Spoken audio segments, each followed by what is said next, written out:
Hello, good morning, જય Shri Krishna. Operating સિસ્ટમની અંદર આપણે લાસ્ટમાં ફંક્શન ઓફ ઓપરેટિંગ સિસ્ટમ વિશે જોયું હતું, જેની અંદર 4 ફંક્શન છે. નેક્સ્ટ પોઈન્ટ આપણે આવે છે types of an operating system. Operating સિસ્ટમના ટાઈપ્સ વિશે આપણે જોવાનું છે.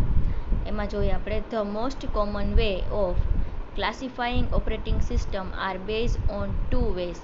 ઓપરેટિંગ સિસ્ટમ છે એનો યુઝ છે 2 તરીકે થાય છે. એના 2 વેઝ છે, એટલે કે ટાઈપ્સ ઓફ ઓપરેટિંગ સિસ્ટમ, જેની અંદર 2 ટાઈપ્સ છે. ફર્સ્ટ ઓફ છે user point of view and second છે ફીચર્સ પોઈન્ટ ઓફ વ્યૂ. જેની અંદર યુઝર પોઈન્ટ ઓફ વ્યૂ એટલે કે યુઝર જેવી રીતે ઓપરેટિંગ સિસ્ટમ નો યુઝ કરે છે, તો એના કેવી રીતે શું કહેવાય કે પાર્ટીશન પડે છે, એને કેવી રીતે એ શું કહેવાય કે એક યુઝર છે, એક કરતાં વધારે યુઝર છે, તો એના ટાઈપ્સમાં આધારે કયો ટાઈપ્સ છે તો કે યુઝર પોઈન્ટ ઓફ વ્યૂ.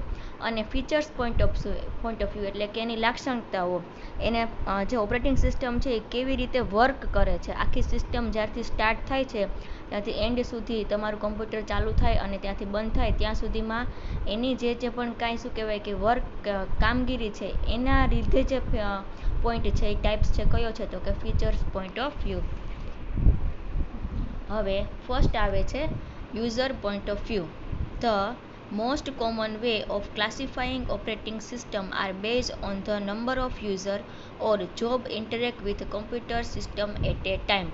હવે યુઝર પોઈન્ટ ઓફ વ્યૂની અંદર શું આવે તો કે યુઝર છે એક જ સમયે શું કહેવાય કે કેટલી કામ વર્ક લે છે કમ્પ્યુટર પાસેથી, એટલે કે એક જ સમયે એક યુઝર અથવા તો એક કરતાં વધારે યુઝર જ્યારે કમ્પ્યુટર ઉપર કામ કરે છે એને શું કહેવાય તો કે યુઝર પોઈન્ટ ઓફ વ્યૂ.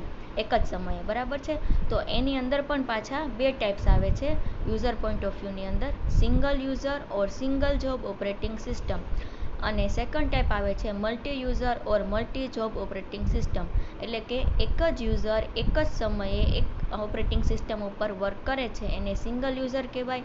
અને એક જ સમયે multi user multi operating system સાથે કામ કરે છે એને મલ્ટી યુઝર ઓપરેટિંગ સિસ્ટમ કહેવાય છે. ઓકે, હવે એમાં ફર્સ્ટ જોઈએ સિંગલ યુઝર ઓર સિંગલ જોબ ઓપરેટિંગ સિસ્ટમ.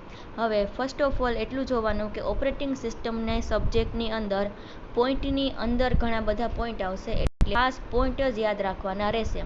અંદર પોઈન્ટ ઉપરથી તમે લખી શકશો, બરાબર છે. એટલે તમે લોકો જ્યારે શું કહેવાય કે રીડ કરવા બેસો ત્યારે શું કરવાનું કે કોઈ પણ હું તમને જેમ માની લો કે ક્વેશ્ચન આપું કે આપણો ફર્સ્ટ ક્વેશ્ચન હતો કે ફંક્શન ઓફ ઓપરેટિંગ સિસ્ટમ, તો એની અંદર 4 પોઈન્ટ હતા, 4 ફંક્શન હતા.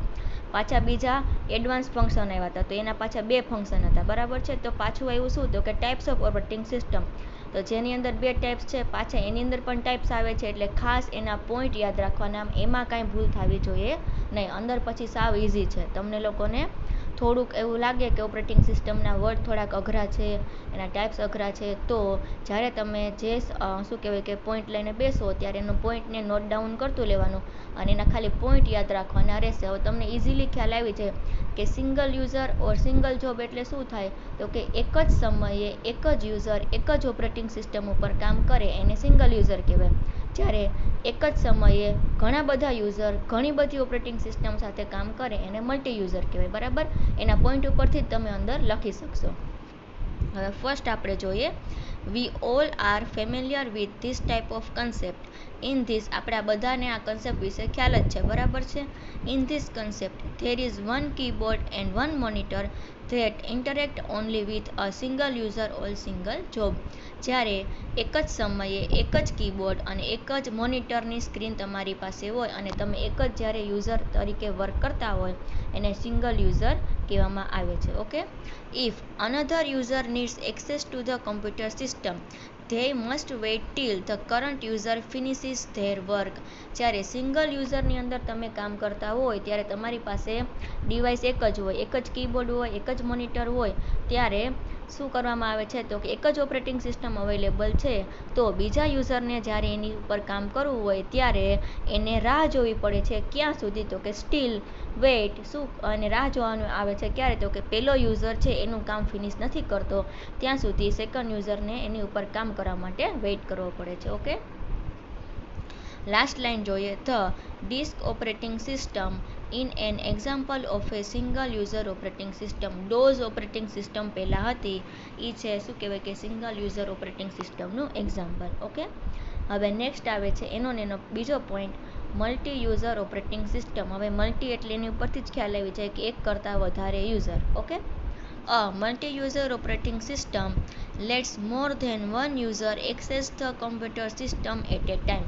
એક જ સમયે એક કરતાં વધારે યુઝર છે કામ કરતા હોય, કોમ્પ્યુટર એક્સેસ કરતા હોય, બરાબર ચલાવતા હોય, એને શું કહેવાય તો કે multi user. Access to the computer system is normally provided via a network so that user access the computer remotely using a terminal or other computer. શું કહેવાય કે એક જ સર્વર હોય એની સાથે નેટવર્ક સાથે કનેક્ટેડ હોય, એટલે કે જેમ કે આપણી લેબ છે એ મલ્ટી યુઝર ઓપરેટિંગ સિસ્ટમનું એક્ઝામ્પલ છે, બરાબર છે. એક સર્વર ઉપર ઘણા બધા નેટવર્ક દ્વારા કમ્પ્યુટર ગોઠવાયેલા છે, બરાબર, અને તમે ઘણા બધા શું કહેવાય કે એકી સાથે પ્રેક્ટિકલ કરી શકો છો.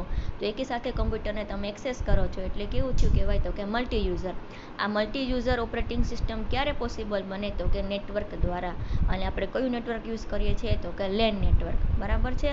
અને કોના દ્વારા હેન્ડલ થતું હોય તો કે કોઈ પણ એક સર્વર દ્વારા એને હેન્ડલ કરવામાં આવે છે. Okay, in the early days of large multi user computers, multiple terminal and were provided. These terminals send their commands to the main multi-user computer for processing. એક યુઝર છે એ શું કહેવાય કે વર્ક કરતો હોય અને એના કરતાં એક કરતાં વધારે યુઝ વર્ક કરતા હોય ત્યારે એક દ્વારા બીજાને શું કહેવાય કે માહિતી સેન્ડ કરવામાં આવે છે, ઇન્ફોર્મેશન. એટલે કે આની શું કહેવાય કે બેનિફિટ એ છે તો કે તમે ઇન્ફોર્મેશનને શેર કરી શકો છો, બરાબર. એક કરતાં વધારે યુઝર, એક કરતાં વધારે ટર્મિનલ હોય છે, એક કરતાં વધારે કીબોર્ડ હોય છે, અને નેટવર્ક દ્વારા શું કહેવાય કે આખી સિસ્ટમ ગોઠવાયેલી હોય છે લેન નેટવર્ક દ્વારા, અને ઇન્ફોર્મેશન શેર કરી શકાય છે.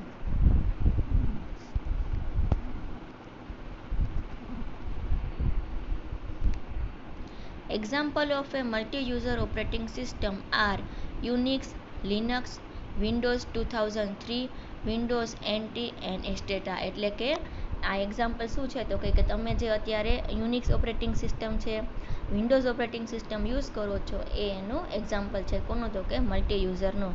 ડોઝ ઓપરેટિંગ સિસ્ટમ છે એ કેનું એક્ઝામ્પલ છે તો કે સિંગલ યુઝર ઓપરેટિંગ સિસ્ટમનું.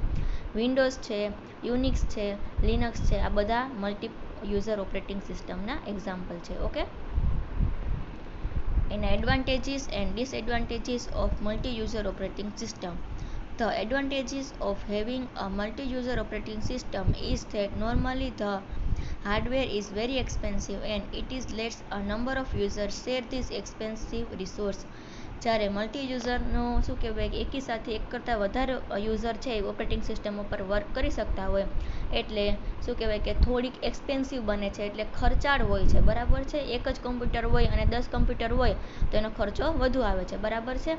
અને શું કહેવાય કે એની એક બેનિફિટ એ છે કે એક કરતાં વધારે યુઝર છે ઇન્ફોર્મેશનને શેર કરી શકે છે અને વધારે કામગીરી તમારી પાસેથી તમે એની પાસેથી કમ્પ્યુટર પાસેથી લઈ શકો છો, બરાબર છે. One disadvantage with multi-user computer system is that as more user access it the performance becomes slower and slower. જ્યારે એક એનો ડિસએડવાન્ટેજ એ છે કે એક કરતાં વધારે કમ્પ્યુટર પાસેથી યુઝર છે એ કામ લેતા હોય તો થોડીક સિસ્ટમ છે એ કેવી બની જાય તો કે સ્લો બનતી જાય છે, બરાબર છે. એટલે કે એની ઉપર લોડિંગ વધારે થશે. Another disadvantage is one of the cost of hardware as a multi-user operating system require a lots of disk space and memory.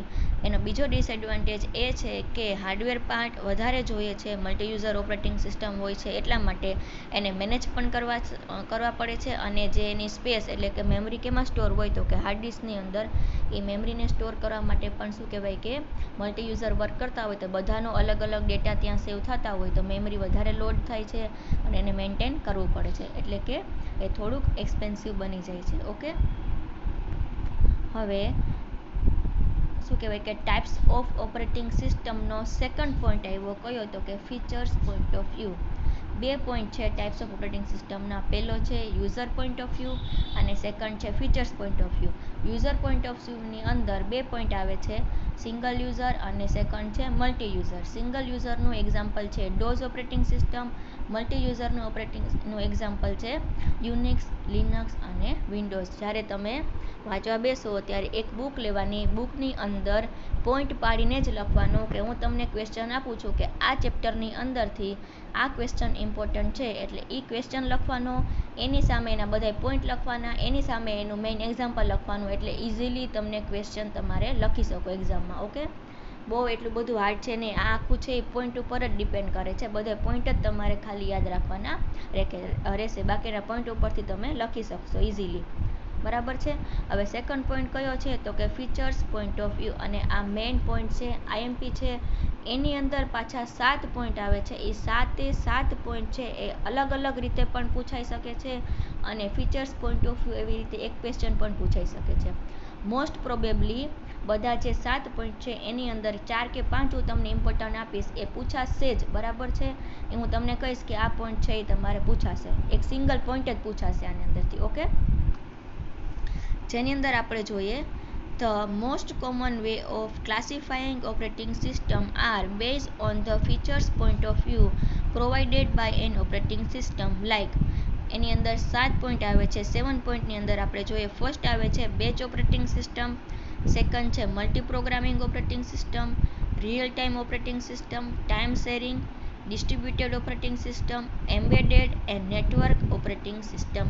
આ 7 ટાઈપ્સ ઓફ, આપણે જે 7 લેયર હતા એ પણ કેવી રીતે પૂછાતા હતા તો કે અલગ અલગ પણ પૂછાઈ શકતા હતા, અને 7 લેયરનો આખો એક ક્વેશ્ચન પણ પૂછાય. આમાં પણ સેમ એમ જ છે. મોસ્ટ ઓફ શું કહેવાય કે આમાંથી એક ક્વેશ્ચન જ પૂછાશે કે describe the batch operating system, અથવા તો રિયલ ટાઈમ ઓપરેટિંગ સિસ્ટમ, એવી રીતે પણ પૂછાશે. ઓકે, હવે આ પોઈન્ટ છે આપણે નેક્સ્ટ લેક્ચરમાં જોશું. Okay, thank you.